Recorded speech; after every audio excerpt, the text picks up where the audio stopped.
What is going on, everybody, and welcome to my new ranking of the Pet Sematary franchise, of which we have 4 feature films now with the release of Pet Sematary Bloodlines this weekend. It is on Paramount Plus, so if you're interested, go ahead and check it out there. I was lucky enough to check this out a little over a week early at Fantastic Fest, and I also just recently dropped a ranking video of all 24 films that I saw at Fantastic Fest. So after you're done with this one, if you're curious about all the other wildly different movies that I was able to check out at the festival, go ahead and check this video out up here and let me know your thoughts in the comments. So to set the stage properly, I have always been a massive fan of the original Pet Sematary film. It's something that I grew up watching. Me and my dad constantly would throw in the Laserdisc. There's something to date me. And since the release of that first film, there was a sequel called Pet Sematary 2 in the 90s. There was a remake in 2019. And then here this past weekend, we have Bloodlines, which is a prequel to the remake. So a lot of different directions that they have tried to take in expanding the original source material by Stephen King,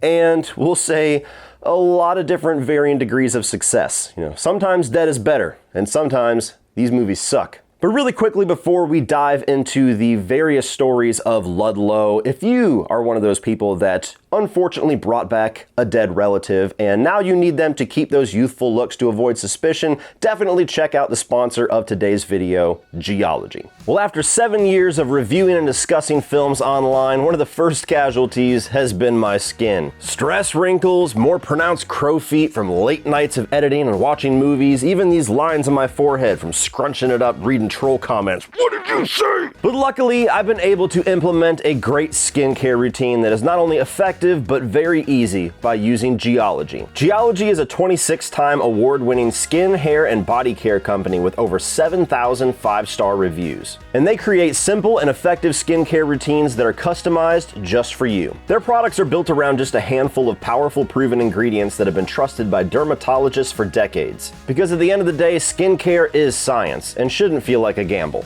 Geology Skincare helps you fight acne, reduce oiliness, prevent wrinkles, combat dark and puffy under eyes, have smoother hydrated skin, and even target signs of aging. And now the best in the skincare game has expanded their reach into hair care and body care with co-washes, shampoos, conditioners, body washes, deodorants, and much more. My favorite of their newer products is absolutely the deodorants. I love the natural scents and the fact that it goes on smooth and doesn't come off on all of my black t-shirts, but I've also been really enjoying their hair care products like the shampoos and conditioners, and I like the fact that you can see the natural ingredients written right on the front of the package. Just click the link in the video description and take their 30-second diagnostic quiz. Tell them about your skin and your goals, and a team of dermatologists will design a personalized routine just for you that is shipped directly to your door. And right now, for a limited time, Geology is hooking you up with an insane offer. Use my code CODY70 or scan the QR code on the corner of the screen and they will give you an exclusive 70% off of their award-winning skincare trial set. That's $50 in products for only $15. On top of that, you can save big by getting up to 30% off of the add-on products of your choice when you add it to your trial. This is one of the best offers that you're gonna see, so be sure to snatch it up before it's gone. So take charge of your skin, body, and hair today by using Geology. That's Geologie. And thank you to Geology for partnering with me on today's sponsorship. And with all that being said, guys, let's go ahead and kick this ranking off with number 4, my least favorite film that we have gotten so far from the Pet Sematary franchise.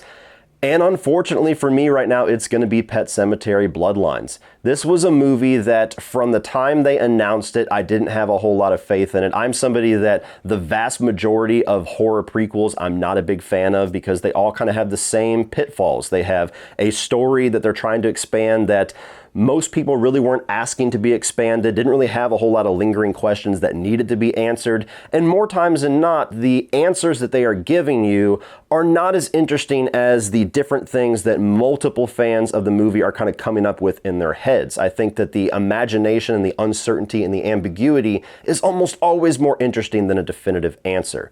And that absolutely plays into Pet Sematary Bloodlines. The other issue here is that you have the basic concept that has been explored all throughout Pet Sematary, both in the book and the 3 movies that preceded this, where you have a grieving parent or a grieving family member that has this moral question of whether or not they should attempt playing God and playing with evil to bring back that family member because they just can't imagine life without them, and then horror ensues afterwards. And while I certainly understand somebody not wanting to go down that road for the fourth time, that's kind of the reason why we watch Pet Sematary and we read Pet Sematary. So when you remove that concept, like this movie does, to where it starts with that decision already being made and we just see the aftermath, I feel like it really loses the essence of what a Pet Sematary storyline is, and certainly what I come to a Pet Sematary storyline to experience. So we're pretty much relegated to just following a younger Judd as he is ignorant to most of the things going on in this town and the Micmac burial ground, and we're just experiencing a few of these things unfolding through his eyes as this 20-something-year-old is trying to get out of this town and, start his life outside of Ludlow. And the main issue with that, not only is it just removing the concept of Pet Sematary completely, but this version of Judd is just not interesting. The most interesting version of Judd obviously was Fred Gwynne, but even if you go to the John Lithgow performance, what is interesting about Judd is his eccentricities and his weirdness and his quirks and this mix of somebody that seems very good-natured and good-hearted while also feeling like there's a bit of a red flag there.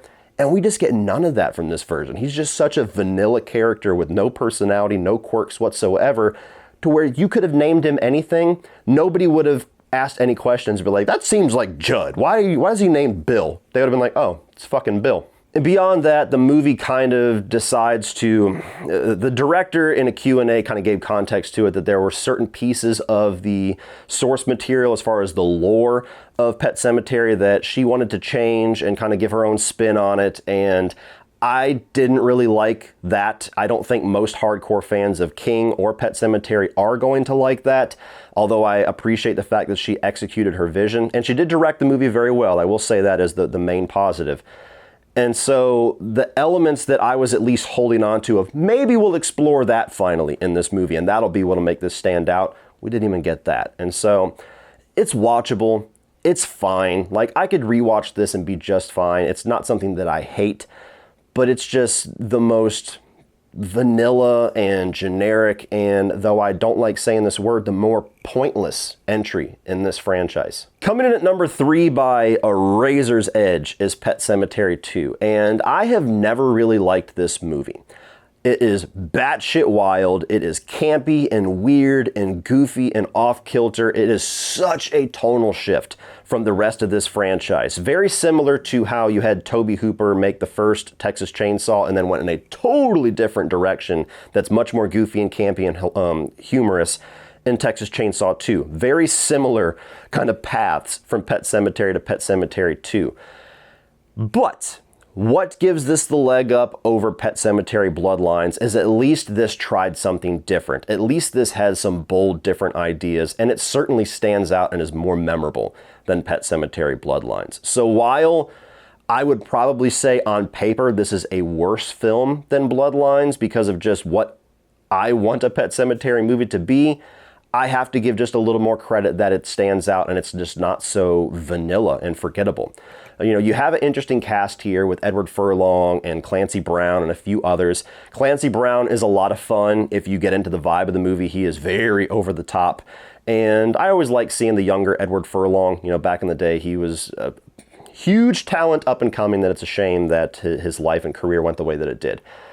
And if you can remove yourself, which I struggle to do, from your love from the original and your love of the source material and just enjoy this movie for what it's going for, it's a wild, crazy, good time if you are in the mood for it. But you have to really be in the mood for it. So it's not a movie that I love and will ever love. It's not a movie that I would recommend to too many people, especially fans of the original film and the source material, but it's at least memorable. It at least stands out a bit with its bold ideas. Coming in at number 2 is going to be the 2019 remake, and I was very hopeful for this. Even though I love the original, I didn't feel like there was going to be any chance they could make something that tops or matches the original for me. I was at least curious on what they were going to be able to do to modernize this.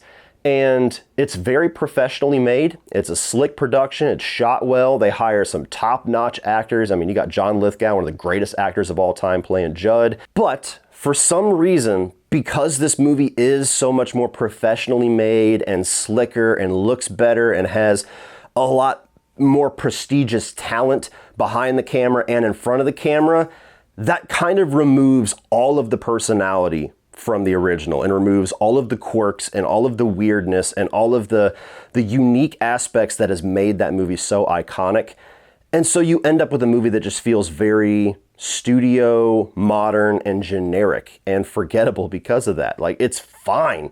It's not an offensive remake. I could see somebody watching the remake before they have seen the original and thinking it's great and not really getting some of the nostalgia factor of the original, and I could totally respect that. But I watched this film and it just felt like all the personality was removed, and it felt like all of the genuine emotion and the gut-wrenching reality and fantasy of the original was just missing. And then you had possibly the most epic marketing fail that I have ever seen amongst a genre being horror that always steps on its own dick in the marketing department.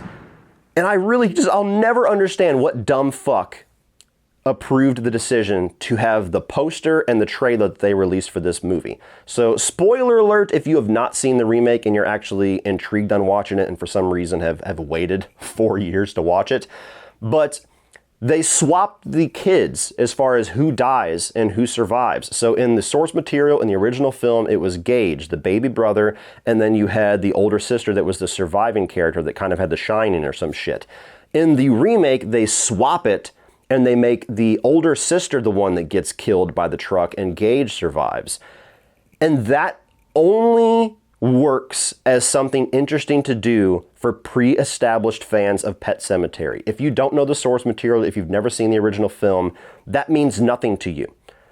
But everybody that walks in expecting the story to go the same way that it has been forever and always is like, holy fuck, they changed the kids. What is this gonna mean? It's not a baby anymore. It's a fully functional talking kid that has thoughts and has feelings. This could be interesting. That could have been a monumental shock. That might have saved the movie for me if I had experienced it in theaters. But some dumb fuck executive decided to put the undead girl front and center on the poster and decided to release a trailer that showed in full the swap of the identities of the kids that get killed in the trailer, in the marketing. I'll never understand that. I remember the day that trailer released, I was in a Facebook group and suddenly the chatter all day long was, don't watch the trailer, there's huge spoilers. Which sucks because even if you read that and avoid the trailer, you're thinking, what fucking spoilers could be this massive about Pet Sematary when most of us know exactly what happens? Oh, they must have swapped the kids. That's the only thing that they could have done. And lo and behold, then all of a sudden the poster comes out and I'm like, oh fuck yeah, there she is. Great. Good job, guys. Assholes. What did you do?